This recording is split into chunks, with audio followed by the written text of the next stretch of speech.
Yeah. So break it down for me. So for those who are unfamiliar, there's a lot of money in publishing. From what you're sharing with us now, Yeah. we need to understand, or any artists, particularly those in the music business, need to understand the business implications of not knowing publishing rights and publishing deals and how publishing works.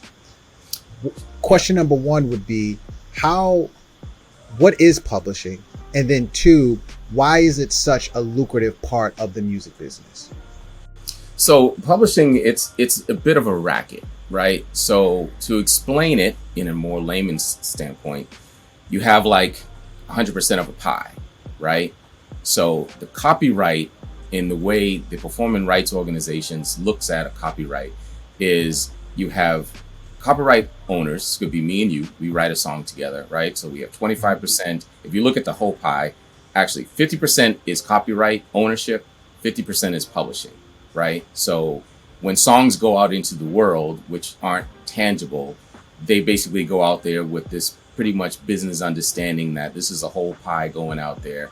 50 cents on every dollar goes to copyright owners, right? So if it's one copyright owner's 50 cents, me and you, 25 cents each, and the publishing gets 50%, right? Now, me and you could also have publishing representation, and therefore you'd get 25% on your publishing side, ownership side, and I'd get 25%.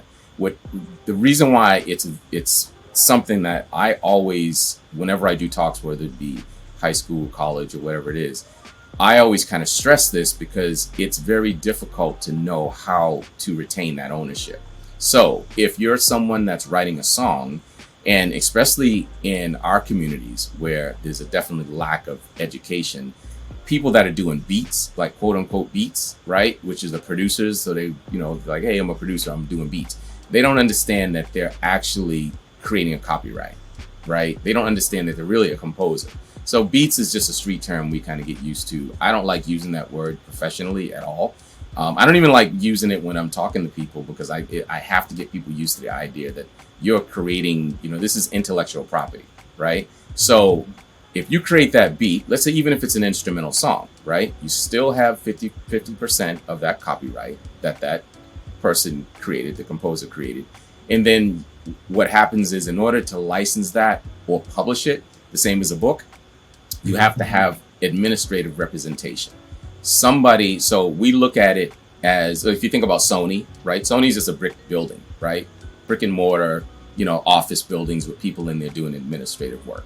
My company, actually Real Sync Music, is a publisher, right? It happens to be administered by me as, like, I'm the person administrating that, but it's still like Sony, let's say, right? Mm-hmm. So the ability for someone to understand publishing means that if you're a manager person and you don't write music, you can actually have a bunch of different copyright owners underneath your publishing roof, like Sony does, or EMI, right?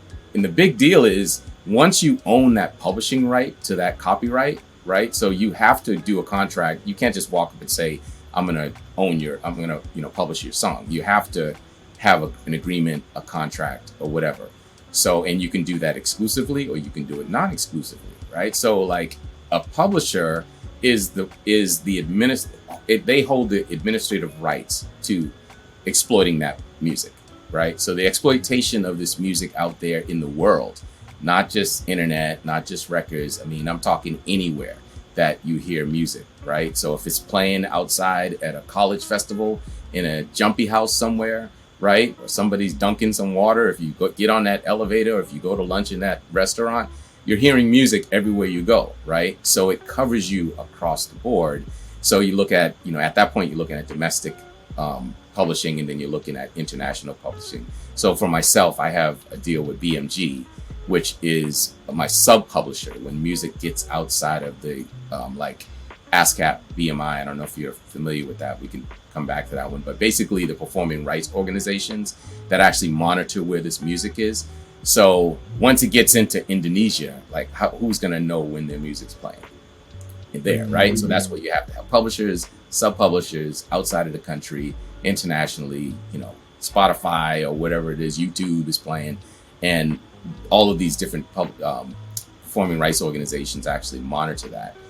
So the more you learn about publishing is the more you can relax as a copyright owner, because you can say, no, I'm not going to let you use my song, period. Right.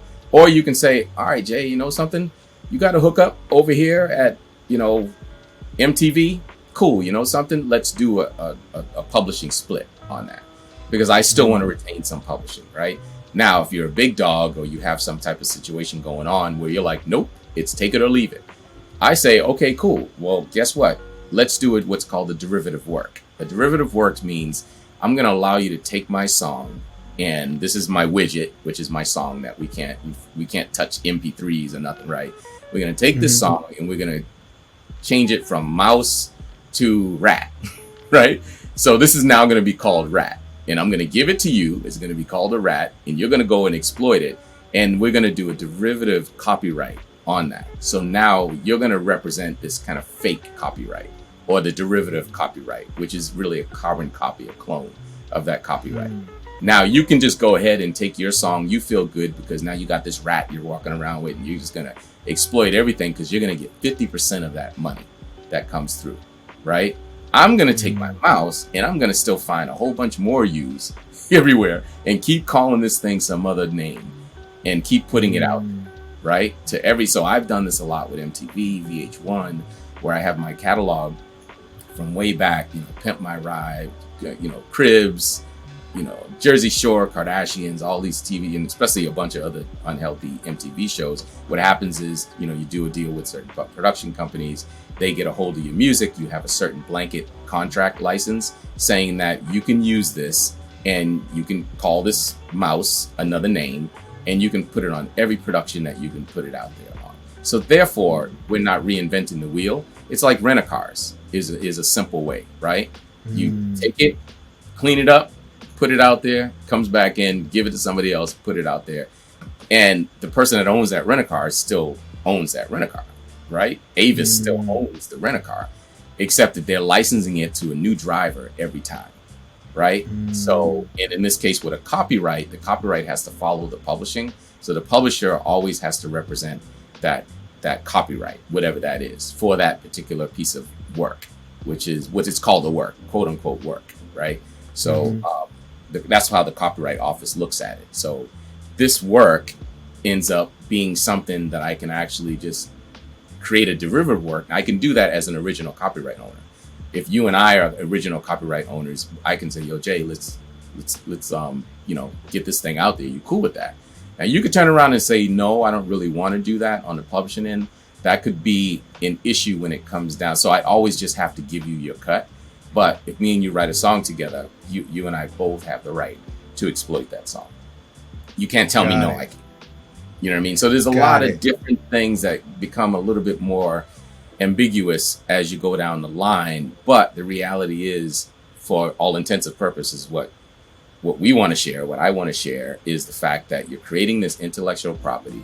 This has value to it, right? And if you don't understand how publishing works, you could actually be kind of closed-minded or even pig-headed about it and say, no, you're not going to get my song because of whatever deal you think you're going to get. If you know that you can clone this thing and you can get it out to everyone, just do all kinds of different deals as long as it's above board and as long as you have a contract that's attached to it. Once it becomes exclusive, then that's when you can't play that game with that copyright, right? But most deals can just be non-exclusive, right? And that's the thing. And as a publisher, you don't have to deal with any kind of broker or anyone getting your song to a project. You can still represent your own song, or you can have, like say if a band has one publisher but has 4 or 5 different songwriters, you can still take that record and still exploit that record and own all of your publishing at the same time. I was explaining kind of a typical way because publishing is one of these, I call it a negotiating tool.